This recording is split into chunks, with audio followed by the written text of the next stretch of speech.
tem realmente a intenção de se reeleger à presidência da República em 2026, se ele tem esperança em ser presidente da República em 2026, eu acho que esta esperança acabou de ser enterrada aqui neste exato momento. É uma bomba que acabou de ser divulgada, que jogou realmente um balde de água fria na esperança, tá, de Lula ser presidente da República em 2026. Além dessas outras várias informações, só acompanhem, assistam, porque vai valer a pena cada segundo. Não esqueça de se inscrever no canal, ativar o sininho das notificações e compartilhar o vídeo o máximo possível que vocês puderem.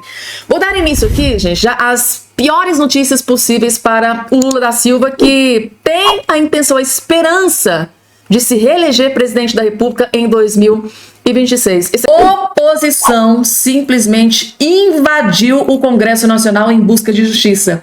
O que eu vou trazer aqui agora para todos vocês é o melhor discurso da vida do deputado federal Nicolas Ferreira. Aqui nesse vídeo, gente, ele rasgou o verbo, foi para cima do Paulo Gonet, do Lula, Alexandre de Moraes, STF. Rasgou o verbo sem dó e nem piedade, gente, tá? E Deus queira que após aqui essa fala do Nicolas Ferreira, ele não sofra retaliações, vinganças por parte do PGR, do STF e do Lula. Porque o que ele teve coragem de falar aqui nesse discurso realmente é um dos deputados mais corajosos que eu já vi na minha vida. Assistam. Bolsonaro aceitou matar Lula, diz PGR sem comprovar.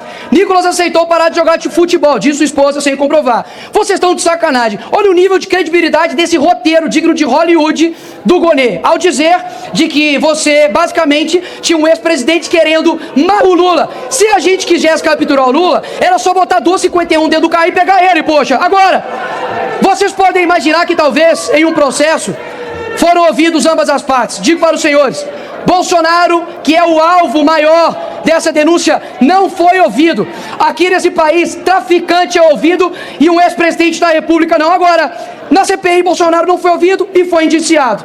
E agora na denúncia ele também não foi ouvido e assim 38 anos de cadeia para ele como denúncia. Agora, pergunto para vocês, por mala de dinheiro encontrado na casa dele? Responda para mim. Não. Foi por dinheiro na cueca? Não. Foi por corrupção? Não. Por tráfico? Não. Homicídio? Não. Foi um golpe de home office que tinha literalmente um cara vendendo algodão doce no meio do golpe, poxa. Uma terrorista que usou um batom e o outro com estilingue. Agora, prenderam até um morador de rua. Ele tava querendo o quê? Invadir aqui para poder morar? Graças a Deus que ele não chama bolo, senão ia ficar suspeito, né?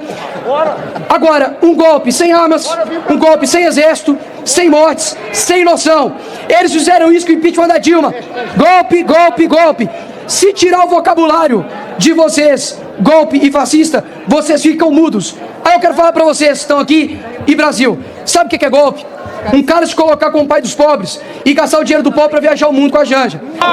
Golpe é não ter ninguém da Lava Jato preso hoje e Sérgio Cabral condenado há 400 anos fazendo videozinho de política em cima da sua cobertura. Golpe é o cara gastar 16 bilhões com Lei Rouanet e falar que não tem dinheiro para poder ajudar a segurança pública. Golpe é dar prejuízo em estatal que o Bolsonaro deixou lucro. Golpe são as câmeras do dia 8, senhores, que magicamente desapareceram. Golpe é um inocente tomar 17 anos de cadeia e traficante ser solto pelo STF. Golpe é prometer picanha, enganar pessoas simples e pobres só para ganhar voto e depois a imprensa sugerir comer grilo porque tem rico em proteína. Golpe é ministro do STF dizer que derrotamos o bolsonarismo. Golpe é o ministro do TSE, quando anunciou a vitória do Lula, falar para Alexandre de Moraes: missão dada é missão cumprida. Golpe é um mentiroso, ladrão que é o Lula, condenado em 3 instâncias, ser presidente da República. Golpe é o que vocês de esquerda fazem todos os dias aqui no Brasil, prometendo o paraíso e entregando o inferno.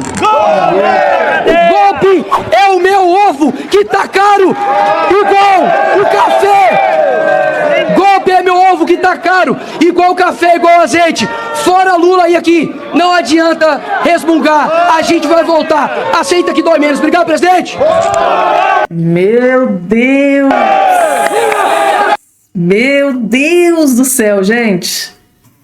esse garoto tem muita coragem, tá? É um orgulho aqui pro meu estado, Minas Gerais. Gente, que orgulho, gente. Faz jus a cada voto de confiança que ele conseguiu nas urnas, gente. Esse aqui é um deputado federal que representa o povo brasileiro de fato. Não tem medo, tá?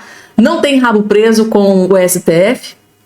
Vai pra cima, rasga o verbo e fala aquilo que tá entalado na garganta do povo brasileiro. Meu Deus, gente. Deus queira, gente, tá? Que não tenha retaliação, porque realmente o que ele disse aqui nesse vídeo tem que ter muita coragem. Sabe muito bem que se tratando de STF, de PGR, principalmente se tratando de um PGR indicado pelo Lula, esses ministros que tá hoje ali dentro do STF, muita coisa, gente, tá? Que ele disse aqui, ele teve que ter muita, mas muita coragem, porque sabe muito bem a perseguição que ele pode sofrer de agora em diante, pra, né, eles agora quererem caçar o Nicolas Ferreira, eles vão tentar, gente, eles vão cavucar, até encontrar um resquíciozinho de que eles possam interpretar de que tenha sido um crime, que pode ter sido um erro do Nicolas Ferreira para tentar caçar o seu mandato. Gente, vamos ter que orar muito pro Nicolas Ferreira de agora em diante, tá? Ou seja, a oposição invadiu o Congresso, foi lá na tribuna e disse muitas e muitas verdades na cara de ministros. Sobrou até pro Paulo Gonet e pro Lula da Silva. Tá aqui, gente, tá? Compartilhe, explode esse vídeo o máximo possível que vocês puderem. Afinal de contas, o que o Lula mais fez durante a campanha foi mentir. Mentir, conseguiu os votos, foi para a presidência. O que é que ele fez? Ele prometeu o paraíso e tá oferecendo o quê? Como o próprio Nicolas mencionou aqui no vídeo. Esta sexta-feira, num evento no Rio de Janeiro, Lula voltou a se referir a Bolsonaro como aloprado. Sem citar o nome do ex-presidente, o petista afirmou que o adversário elaborou o alegado plano de assassiná-lo. Se alguém pensava, como o aloprado, que fez um plano para me matar, se alguém pensava que eu ia parar de fazer política por causa da cabeça, eu quero dizer, se prepare que o Lulinha está melhor aos 79 do que quando ele tinha 50. Na declaração, Lula também se referiu indiretamente ao ex-presidente Michel Temer como golpista. Então nós voltamos para reconstruir coisas que a Dilma tinha começado e que os golpistas, e depois daquela loucura que governou esse país, não ligaram, porque o governo passado ele só sabia mentir. Em meio à indefinição sobre a possível demissão da ministra da Saúde, Nízia Trindade, e a substituição dela por Alexandre Padilha, Lula fez uma autoavaliação das escolhas ministeriais feitas por ele desde o começo do mandato. Isso me deixa muito, muito orgulhoso de saber que de vez em quando a gente erra, mas na maioria das vezes a gente está certa quando a gente escolhe um ministro de qualidade. Tá, então, Alexandre, começando pelo final, você fez menção aí no seu comentário anterior sobre essa possível reforma ministerial, que já deve ter sido empurrada aí para depois do Carnaval, e a ministra Nízia Trindade da Saúde está com o nome aí na berlinda, ela e outros. Pois é a mediocridade geral do Ministério, né? Agora, eu vi ele fazer uma declaração muito grave. Ele está atribuindo a Bolsonaro o plano de matá-lo. Um plano para matá-lo, né? Um plano que, aliás, não teve os meios, ficou só na conversalhada, né? De gente que não foi o Bolsonaro. Ele está afirmando que foi Bolsonaro, se é que a tradução dele de aloprado se refere ao Bolsonaro, né? Eu lembro que lá atrás falaram de aloprados, que era em tempo do mensalão e tal, que tinha os aloprados também, né? Mas é uma inversão de tudo. Ele acha que fazer política é isso que ele está fazendo. Não, fazer política era planejar o governo, ter um planejamento estratégico para os 4 anos, saber quem vai fazer o quê, qual é o objetivo em cada área. Isso é planejamento. Mas a gente está vendo que o governo está caminhando numa direção totalmente aleatória. Vai para um lado da estrada, depois vai para o outro, improvisa, é aquele empurrar com a barriga ou empurrar com a saliva. Mais com a saliva, como ele costuma fazer. Para ele, fazer política é subir no palanque e falar, e tentar convencer o povo ignorante do Brasil, né? Não é, Jaime Lerner? A gente chuta e o pessoal acredita. Piotr, você quer voltar ao tema anterior, fazer um ajuste? Só para fazer um ajuste aqui, eu disse que o ministro Haddad não tem autoridade, seja moral, qualquer outra coisa em relação ao presidente Lula. Eu vou trocar a minha expressão, como eu já fiz menção outras vezes. Não tem ascendência técnica. Porque você tem um ministro da Fazenda, em tese, que você imagina seja competente naquela área. Seja o que for, o ministro Haddad não consegue ter essa ascendência técnica sobre o presidente. E aí a gente vê o Lula aí Aliás, isso coaduna, essa minha retificação coaduna com esse momento do sem planejamento nenhum. E é puxadinho em cima de puxadinho. Então é ascendência técnica nesse sentido que eu quis dizer, o que é pior ainda. Augusto. Olha, sobre isso tudo que o Lula falou, no artigo dessa semana, nessa última edição da Oeste, eu sugeri aos advogados do Bolsonaro que não procurassem respostas para as perguntas feitas pelo procurador, pelo Alexandre de Moraes, mas que eles apresentassem perguntas também para saber como é que seriam os desdobramentos do golpe. E a última das 10 sugestões, na última das 10 sugestões, eu sugeri o seguinte: se o envenenamento do Lula resultasse na morte do Lula, quem os golpistas condenariam a casar com a viúva? Que era uma condenação.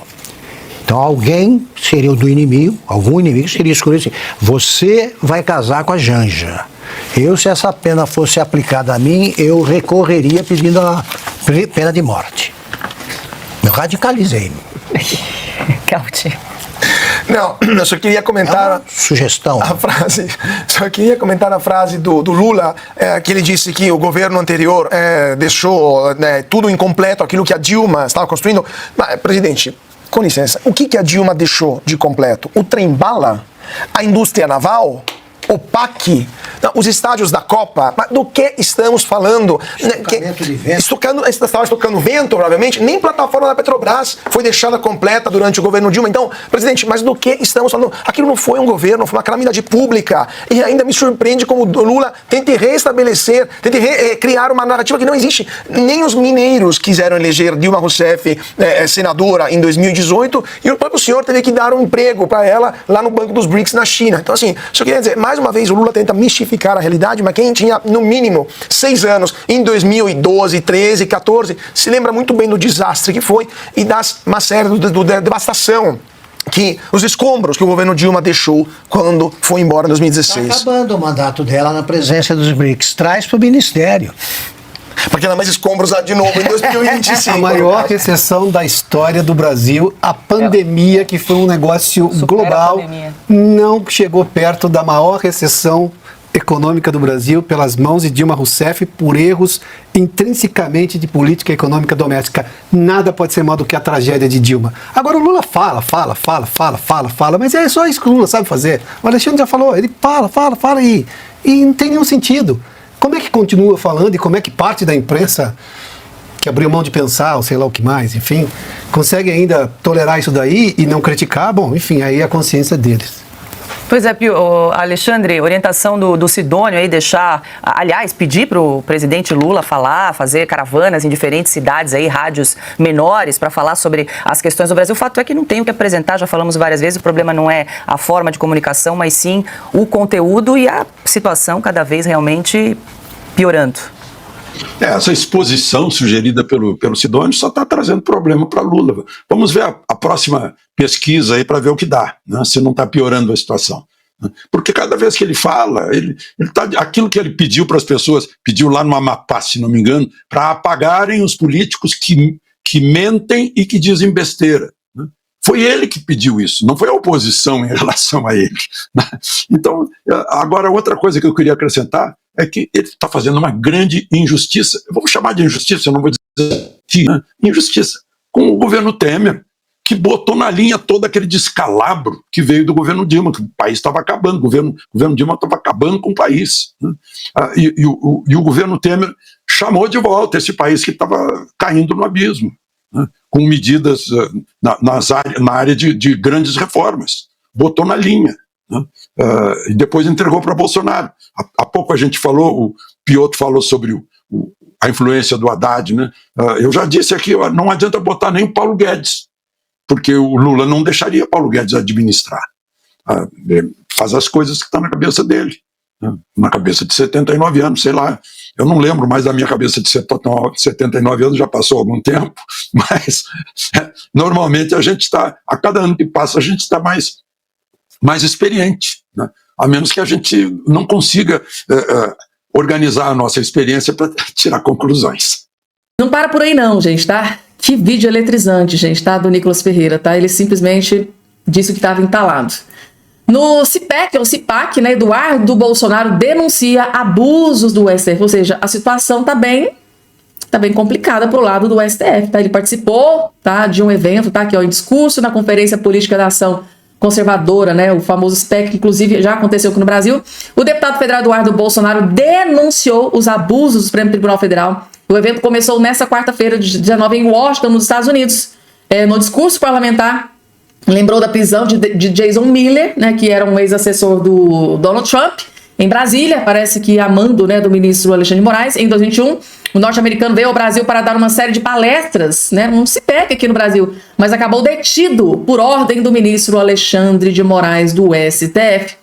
Miller, que estava no aeroporto de Brasília, foi conduzido para prestar depoimento à PF no âmbito do inquérito dos atos antidemocráticos. Depois de voltar aos Estados Unidos, ele comparou os agentes da PF que o detiveram a... Tá aqui nome que eu não posso nem pronunciar, gente. Tem alguns nomes que a gente não pode nem pronunciar porque realmente são horrendos. De acordo com Eduardo Bolsonaro, um cidadão norte-americano foi detido no Brasil sob ordens politicamente motivadas, né? Seu crime, apoiar a liberdade de expressão, acrescentou o Eduardo Bolsonaro. Além disso, o deputado falou sobre a perseguição a Elon Musk. O empresário foi adicionado a uma investigação ilegal sobre fake news, disse Eduardo Bolsonaro. E é isso, Musk é investigado no Brasil, isso dentre outras várias denúncias, né, que foram denunciadas aí por Eduardo Bolsonaro. Gente, agora eu vou trazer aqui uma matéria do jornal O Globo. Na hora que eu vi, eu não acreditei. Falei, gente, não é possível. Não é possível. Não é possível que a Gleice Hoffmann teve a coragem, a pachorra de dizer isso aqui, mas ela disse. Gleice chama a denúncia da PGR, tá? A título de informação, mais uma vez, PGR, indicado pelo Lula, o Paulo Gonet, tá? Para vocês entenderem. Gleice chama a denúncia da PGR contra Bolsonaro de grande presente de aniversário para o PT. Então, ou seja, o maior presente que o Paulo Gonet poderia dar ao Lula e ao PT, afinal de contas, né? Foi o Lula que indicou o Paulo Gonet. Foi o presente, foi o quê? A denúncia contra o Bolsonaro. Gente, eles nem disfarçam. É na cara dura, assim, ó. É na cara dura mesmo. Eles não tem nem pudor mais nas declarações. Essa aqui é a Gleice Hoffmann que fez essa declaração. A presidente nacional do PT, Gleice Hoffmann, reconheceu nesta sexta-feira que considerou um grande presente. A própria matéria do Globo, gente, tá? Eu acho que nem essa colunista aqui deve ter acreditado. A colunista diz que a própria... Deixa eu ver se é a colunista. É Luísa Marzullo. A própria colunista não conseguiu esconder que a Gleice Hoffmann Gente, eles estão reconhecendo. Gleice Hoffmann está reconhecendo, admitindo, tá, que esta denúncia do PGR, do Lula, Paulo Gonet, foi um presente. Presente para o PT e para o Lula. Gente, eu tô de queixo caído com isso aqui. E assim, simplesmente eu não vejo absolutamente nada acontecendo. Tá aqui, ó. Um grande presente para o partido, né? A denúncia da PGR ao Supremo Tribunal Federal contra o ex-presidente Bolsonaro e outras 33 por participação de uma trama. A denúncia foi oferecida na última terça-feira. Tá aqui, não é porque estamos na presidência da República que não temos luta. Comemoramos o aniversário do PT com um grande presente, a denúncia da PGR contra Bolsonaro. E essa denúncia tem uma data, 2021, quando Lula foi inocentado. É nessa data que começam os ataques à democracia. Bolsonaro sabia que seria difícil derrotar Lula. Foi um processo longo, discutiu Gleice Hoffmann, tá?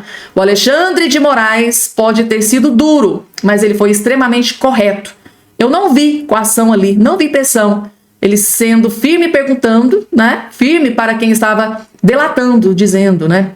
Você vai dizer a verdade. É isso. Então, para Gleice Hoffmann, o que o Alexandre de Moraes estava fazendo ali com o Mauro Cid, que alguns juristas, né, interpretam como um abuso de autoridade. Eu trouxe aqui no vídeo anterior o próprio ex-desembargador Sebastião Coelho dizendo que na interpretação dele o que estava acontecendo ali era um abuso de autoridade. Mas para Gleice Hoffmann, normal. O Alexandre de Moraes apenas estava dizendo para que o Mauro Cid dissesse a verdade.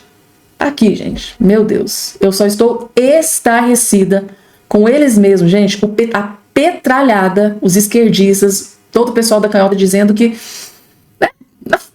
própria Gleice Hoffmann, que é mais difícil, que é a presidente, né? Presidente do PT, Gleice Hoffmann, admitindo que a denúncia do PGR contra o Bolsonaro foi um presente que o Gonê deu para o PT. E aí, gente? O que é que vocês acharam? Gente, vejam só, eu disse para vocês que ia trazer essa informação e tá aqui na tela. Informação divulgada pela colunista Malu Gaspar do O Globo, tá? A brecha em que a defesa de Bolsonaro aposta para escapar da turma de Alexandre de Moraes. Ou seja, como todos vocês bem sabem, o Alexandre de Moraes deu ali o seu jeitinho de que a ação contra o Bolsonaro fosse julgada pela primeira turma. Eu já expliquei para vocês aqui já trocentas vezes, porque na segunda turma tem o André Mendonça, tem o Nunes Marques, que eles foram indicados pelo Bolsonaro, e o Alexandre de Moraes deu um jeitinho ali para ele ser julgado na primeira turma. Aí, vejam aqui, né, o plano, né, para defesa de Bolsonaro, que aposta para que o Bolsonaro escape dessa primeira turma, porque se o Bolsonaro, gente, for julgado por essa primeira turma, pelo Zanin, advogado pessoal do Lula, pelo Flávio Dino, amigo de longa data do Lula, inclusive desde a época que ele era magro, como disse o próprio Nicolas Ferreira, pelo Fux, pela Carmen Lúcia, todos ali indicados pelo PT, depois Alexandre de Moraes, que é um dos maiores, né, inimigos do Bolsonaro. Ou seja, a sentença do Bolsonaro já está decretada, gente. Aquilo ali é só um rito, um jogo de carta marcada. Então o Bolsonaro, através do seu corpo jurídico, está tentando reverter a situação para que ele seja julgado pelo plenário, pela corte inteira, né? O que é que vários ministros ali querem dentro alguns ministros querem dentro da Suprema Corte. Após a denúncia apresentada pelo Procurador-Geral da República, Paulo Gonet, indicado pelo Lula, contra o ex-presidente Bolsonaro e outras 33 pessoas do inquérito da trama, a defesa dos investigados identificou uma brecha no regimento do STF que pode fornecer a saída que eles buscam para tentar tirar o caso da primeira turma do STF, formada por Alexandre de Moraes e outros 4 ministros, foram indicados pelo PT, e levá-lo para julgamento dos 11 magistrados do plenário. E qual que é essa brecha que o corpo jurídico do Bolsonaro encontrou para reverter essa situação? Um dos pontos que devem ser trazidos pelos advogados de Bolsonaro e outros denunciados é o artigo 22 do Regimento Interno do Supremo Tribunal Federal, que prevê que o relator pode enviar o processo para o plenário quando, em razão da relevância da questão jurídica ou da necessidade de prevenir divergências entre as turmas, convir pronunciamento do plenário. Ou seja, a defesa vai argumentar, a defesa do Bolsonaro vai argumentar que dada a relevância do caso, ou seja, se trata de um ex-presidente da República, repercussão nacional e internacional, né? Que envolve um ex-presidente e uma tentativa de golpe de Estado, o processo deveria ser analisado por todos os ministros em conjunto, ou seja, pela Suprema Corte inteira, por todos os ministros. O regimento também permite que o relator encaminhe o processo ao plenário quando houver relevante arguição de inconstitucionalidade ainda não decidida. Argumento a ser usado na tentativa de derrubar a delação de Mauro Cid, que fundamenta a denúncia, o que poderia atrair a competência do plenário na avaliação de advogados dos investigados ouvidos reservadamente pela equipe da coluna. Tá? A estratégia não é garantida, uma vez que depende de decisão do relator Moraes.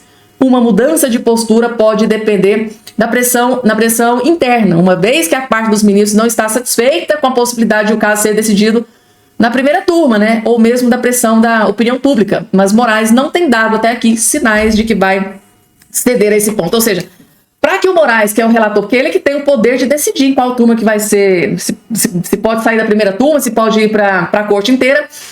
Aí o próprio Globo está dizendo, olha, talvez se sofrer uma pressão por parte dos outros ministros que estão se sentindo excluídos de um julgamento mega importante, né, de repercussão nacional e internacional, e a questão da repercussão da pressão do povo, né, que não está muito contente com essa questão de um caso dessa magnitude, de uma ação tão importante ser julgada por uma primeira turma, né, um número menor de ministros.